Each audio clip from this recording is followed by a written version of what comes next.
All right, some breaking news coming in now. Well, NewsX has exclusively accessed BJP's fact-finding report on the Kolkata gang rape in the Kasba Law College, which has been submitted to JP Nadda. It reveals the main accused, Monojit Mishra, had as many as 11 criminal cases against him. Accused Monojit Mishra attempted to murder a youth with a bamboo stick in 2014 in Alipur. In 2017, he assaulted a student with a weapon at the Kasba Law College. In 2018, he terrorized a businessman in Kalighat.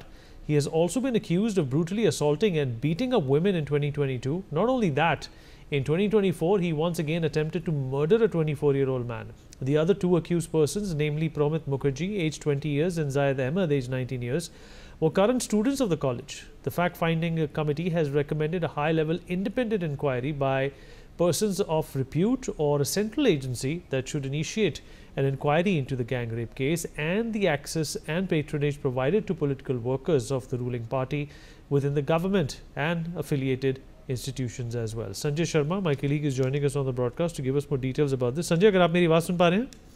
जी बताएं। जी, एक history, एक इतिहास जिसमें काफ़ी उग्र की वारदातें, attempt to murder की वारदातें, ये सारी जुड़ी हुई हैं इस संदिग्ध के साथ। बिल्कुल, जो फैक्ट फाइंडिंग कमेटी जो बीजेपी की गई थी कोलकाता गैंग रेप केस की जांच करने के लिए, उनका मानना है कि ये पूरी की तरह सुनियोजित साजिश थी और इसमें जो अपराधी जिन्होंने इस गैंग रेप को अंजाम दिया वो रूलिंग पार्टी के कार्यकर्ता थे। मनोजीत मिश्रा तृणमूल कांग्रेस का कार्यकर्ता रहा है।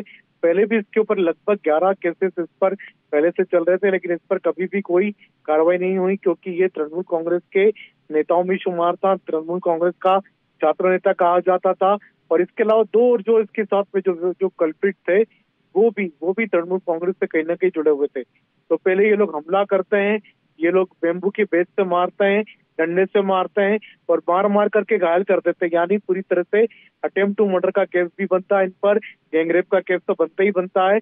और साथ ही साथ पुलिस की किस तरह से लापरवाही थी और इस घटना को किस तरह से टर्न लेने की कोशिश की। लगातार कॉलेज प्रशासन भी इस पर मुख बना बैठा रहा, पुलिस प्रशासन भी हरकत में नहीं आया जब तक कि पब्लिक का विरोध इस पर सड़कों पर नहीं आ गया। मीडिया का विरोध पूरी तरह से मीडिया ने जब तक इसको पूरी तरह दिखाना शुरू नहीं किया। तो कई सारे आरोप इस फैक्ट फाइंडिंग कमेटी ने लगाए हैं, जिसकी जांच होना चाहिए और इन्होंने अपर लेवल की जांच की मांग की है। यहाँ इसमें सीबीआई इंक्वायरी की जांच की भी मांग की है। तो देखना होगा कि आखिर किस लेवल तक ये जांच जाती है।